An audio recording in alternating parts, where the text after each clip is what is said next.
Shrimati Vijayalakshmi Patil madam ಅವರಿಗೆ ತುಂಬ ಹೃದಯದ ಸ್ವಾಗತವನ್ನು ಕೋರುತ್ತೇನೆ. ಸ್ವಾಗತ, ಸುಸ್ವಾಗತ. ಗುರುವಾಗಿ ವಿದ್ಯೆಯನ್ನು ನೀಡುವ ಕಾಲಗಣಪನಾಗಿ ನಮ್ಮ ಮನೆಯ ಬೆಳಗುವ ನಮ್ಮ ಹೃದಯದಲ್ಲಿ ಧರಿದಾಡುವ ಅಂಧಕಾರ ಅಳಿದು ನಮ್ಮ ಬಾಳು ಬೆಳಗುವ ಅಂಧಕಾರ ಅಳಿದು ನಮ್ಮ ಬಾಳು ಬೆಳಗುವ. ಶಿಕ್ಷಕರಾದವರು ನಾವು ನಮ್ಮದೇ ಆದಂತಹ ಒಂದು ಕರ್ತವ್ಯಗಳಲ್ಲಿ ವಿದ್ಯಾರ್ಥಿಗಳನ್ನೇ ನಾವು ದೂಷಿಸುವುದು, ಸಮಾಜವನ್ನೇ ದೂಷಿಸುವುದು, ವ್ಯಕ್ತಿಗಳನ್ನೇ ದೂಷಿಸುವುದು, ಶಾಲೆಯನ್ನೇ ದೂಷಿಸುವುದು, ಸರ್ಕಾರವನ್ನೇ ದೂಷಿಸುವುದು ಅದು ಮುಖ್ಯ ಅಲ್ಲ. ನಮ್ಮ ಕರ್ತವ್ಯದಲ್ಲಿ ನಾವು ಏನನ್ನು ತೊಡಗಿಸಿಕೊಂಡಿದ್ದೇವೆ, ನಮ್ಮ ಒಂದು ಪ್ರಯತ್ನದ ಫಲ ಎಷ್ಟಿದೆ ಅನ್ನುವುದು ಸಮಾಜಕ್ಕೆ ಕೊಡಬೇಕು ಅಂದ್ರೆ ನಮ್ಮ ನಿರಂತರವಾಗಿರ್ಬೇಕು. ಗಾಂಧೀಜಿ ಒಂದು ಕಡೆ ಹೇಳಿದರು, ಮೈ ಮೇಲೆ ಹರಿದು ಬಟ್ಟೆ ಇದ್ದರೂ ಚಿಂತೆ ಇಲ್ಲ, ಕೈಯಲ್ಲೊಂದು ಪುಸ್ತಕ ಇರಲಿ.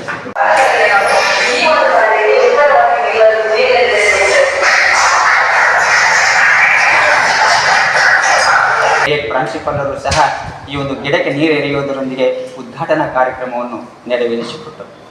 ಅದೇ ರೀತಿಯಾಗಿ 5 ದಿನದ ತರಬೇತಿಯ ಅವಶ್ಯಕತೆ, ಉದ್ದೇಶ, ಗುರಿ, ಯೋಜನೆ, ಕಾರ್ಯಕ್ರಮದ ಮಹತ್ವವನ್ನು ಗುರುಪ್ರಸಾದ್ ಸರ್ ಅವರು ಪ್ರಸಾದದ ರೀತಿಯಲ್ಲಿ ಕೊಟ್ಟರು. LSRW ತಾರ್ಕಿಕ ಜ್ಞಾನ ಮಟ್ಟ ಹೆಚ್ಚಿಸಲು ಸಹಾಯಕವಾಗುವುದನ್ನು ಸಹಿತ ಸವಿವರವಾಗಿ ತಿಳಿಸಿದರು.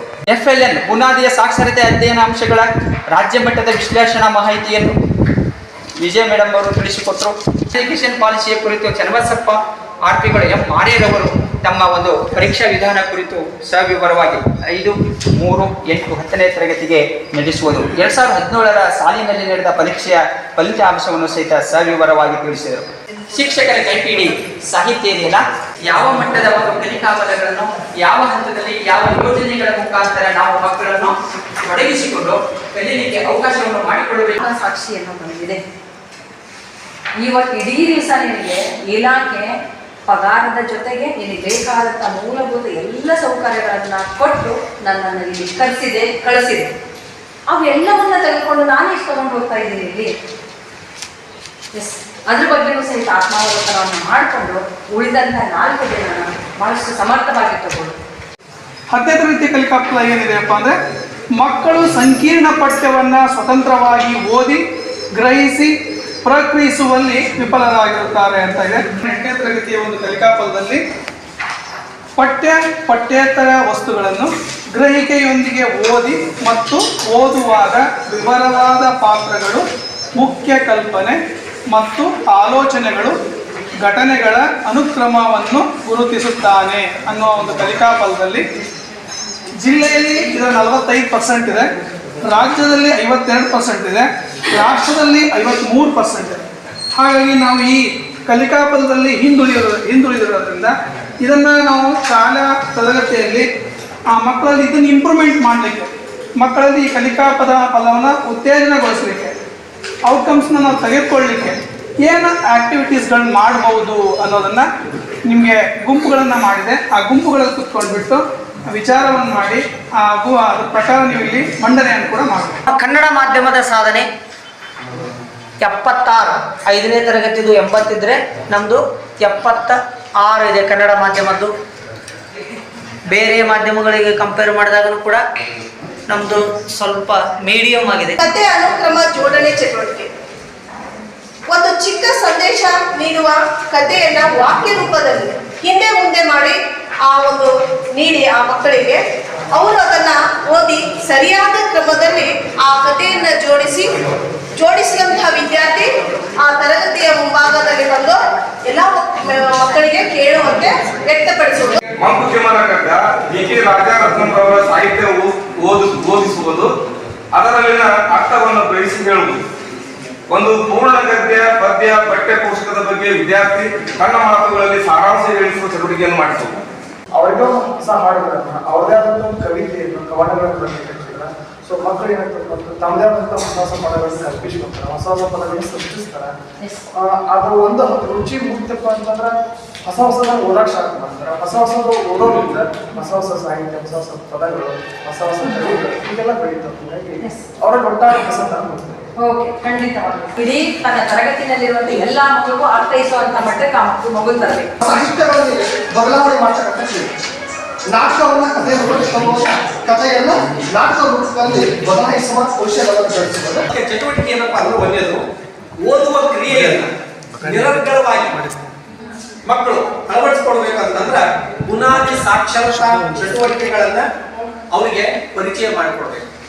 ಬುನಾದಿ ಸಾಕ್ಷರತಾ ಚಟುವಟಿಕೆ ಸರಳ ಪದಗಳನ್ನು ಕೊಟ್ಟು ಅವುಗಳನ್ನು ಓದಕ್ಕೆ ಹೇಳೋದು. 3 ಮೊಬೈಲಲ್ಲಿ ರೆಕಾರ್ಡ್ ಮಾಡಿ ಪದೇ ಪದೇ ಕೇಳಿಸೋದು.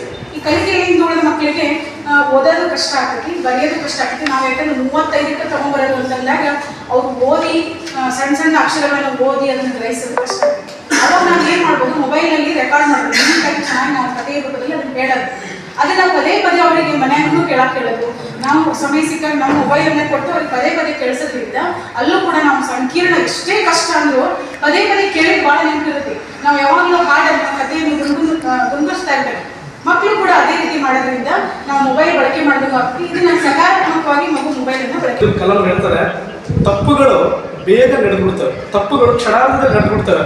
ಆದರೆ ಅದನ್ನು ಸರಿಪಡಿಸ್ಲಿಕ್ಕೆ ವರ್ಷಗಟ್ಟಲೆ ಕಾಯಬೇಕಾಗ್ತದೆ. 8ನೇ ತರಗತಿಯ 1ನೇ ಫಲಿತಾಂಶ ಹೇಳೋದೇ ಅದನ್ನ ಕತೆ, ಕವಿತೆ ತಾನೇ. ಸರ್ ನಂದೊಂದು ಪ್ರಶ್ನೆ, ಬುನಾದಿ ಸಾಕ್ಷರತೆ FL ಇದೆಯಲ್ಲ, ಫಂಡಮೆಂಟಲ್ ಲಿಟ್ರೇಸಿ ಅದೆಯಲ್ಲ, ಆ ಬುನಾದಿ ಸಾಮರ್ಥ್ಯವನ್ನ ಗಳಿಸ್ಲಿಕ್ಕೆ 4 ತಂಡಗಳಲ್ಲಿ ಯಾವ್ದಾದ್ರು ಒಂದೊಂದು ಪಾಯಿಂಟ್ಸ್ಗಳು ಗುಣಿತಾಕ್ಷರಗಳಿಗೆ ಸಂರಚನೆ ಸೇರಿದಾಗ ಆಗುವಂತ ಗುಣಿತಾಕ್ಷರಗಳು, ರೂಪಗಳು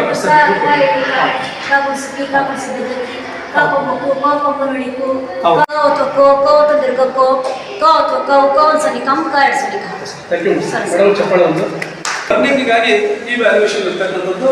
ಇದು ಮೌಲ್ಯಾಂಕನ ಪ್ರಕಾರಗಳನ್ನ 3 ಪ್ರಕಾರಗಳಲ್ಲಿ ನಾವು ನೋಡ್ತಾ ಇದ್ದೀವಿ. ನಮಗೆಲ್ಲ ಬಹಳಷ್ಟು ಸಂತೋಷ ಸರ್. ಈ ಪೂರ್ವದಲ್ಲಿ ನಮ್ಮ ಜಿಲ್ಲೆಯ ಉಪನಿರ್ದೇಶಕರಾಗಿ ಕಾರ್ಯನಿರ್ವಹಿಸಿ ಈಗ ಜಮಖಂಡಿ CT-ನಲ್ಲಿ ರೀಡರ್ ಆಗಿ ಕಾರ್ಯನಿರ್ವಹಿಸುತ್ತಿದ್ದು, ಜೊತೆಗೆ ನಮ್ಮ ಈ ಒಂದು ತರಬೇತಿ ಕೇಂದ್ರಕ್ಕೆ ಸಂದರ್ಶನ ನೀಡಿದ್ದಾರೆ. ನಮ್ಮೆಲ್ಲ ಆತ್ಮೀಯ ಶಿಕ್ಷಕರ ಪರವಾಗಿ, ನಮ್ಮ ಡಯಟಿಂಗ್ ಪರವಾಗಿ, ದೀಕ್ಷರ ಪರವಾಗಿ ಅವರಿಗೆ ಪೂರ್ವವಾದಂಥ ನಮ್ಮಲ್ಲಿ ನಮ್ಮೊಂದಿಗಿದ್ದಾರೆ. ಅವ್ರಿಗೂ ಸಹಿತ ಆತ್ಮೀಯವಾಗಿ ಹೈಸ್ಕೂಲ್ UPC ಅವರೇ ವಿಶ್ಲೇಷಣೆ ಮಾಡಬೇಕು.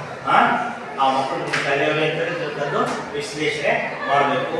ಅದಕ್ಕೆ ವಿಶ್ಲೇಷಣೆ ಆದ ನಂತರ ಕ್ರಿಯಾ ಯೋಜನೆಯನ್ನು ತಯಾರಿಸಬೇಕು. ಕ್ರಿಯಾ ಯೋಜನೆ ತಯಾರಿಸಿದ ಮೇಲೆ ಬರೀ ನಾವು ಏನಾಗಿದೆ ಅಂದರೆ ವಿಶ್ಲೇಷಣೆ ಕ್ರಿಯಾ ಯೋಜನೆ ಹಂತಕ್ಕೆ ನಾವು ಕಾಪಾಡ್ಬಿಡ್ತೀವಿ. ಮುಂದಿನ ಅದೇ ಅತ್ಯಂತ ಪ್ರಮುಖವಾಗಿರ್ತಕ್ಕಂಥದ್ದು ಅಂದರೆ ಅನುಷ್ಠಾನ. ಆ ಅನುಷ್ಠಾನ ಹಂತಕ್ಕೆ ಹೋಗೋದು. ಅನುಷ್ಠಾನ ಭಾಳ ಮುಖ್ಯವಾಗಿತ್ತು. ಈ ನಿಟ್ಟಿನಲ್ಲಿ ಈಗೇನು ನಾವು 5 ದಿನಗಳ ಕಾಲ ತರಬೇತಿಯನ್ನು ಅಂದ್ಕೊಂಡಿದ್ದೀವಲ್ಲ, ಆ ತರಬೇತಿಯಲ್ಲಿ ಇವತ್ತು ಏನು ನಿಮ್ಮ ಪ್ರತಿಯೊಂದು ಶಾಲೆಯ ಕ್ರಿಯಾ ಯೋಜನೆಯನ್ನು ತಯಾರಿಸ್ತೀವಲ್ಲ, ಇದನ್ನು ಅನುಷ್ಠಾನಗೊಳಿಸ್ತಕ್ಕಂಥ ಕೆಲಸ ಅತ್ಯಂತ ಮುಖ್ಯವಾಗಿರ್ತಕ್ಕಂಥದ್ದು. ಆಕ್ಷನ್ ರಿಸರ್ಚ್ಗಳು ಸಣ್ಣ ಸಣ್ಣ ವಿಷಯಗಳಾಗಿದ್ದರೂ ಸಹಿತ ನಮ್ಮ ತರಗತಿ ಹಂತದಲ್ಲಿ ನಮಗಿರುವಂತಹ ತೊಂದರೆಗಳನ್ನು ಯಾವ ರೀತಿಯಲ್ಲಿ ನಮಗೆ ಸಪೋರ್ಟನ್ನು ಹಾಗೂ ಪರೀಕ್ಷಾ ಪೂರ್ವ ಸಿದ್ಧತೆಯನ್ನು ಕುರಿತಾಗಿ ನಾವು ಶಿಕ್ಷಕರಿಗೆ ಮಾಹಿತಿಯನ್ನು ಹಂಚಿಕೊಂಡಿದ್ದಾರೆ. ಅವರಿಗೆ ನಮ್ಮೆಲ್ಲರ ಪರವಾಗಿ ಧನ್ಯವಾದಗಳು.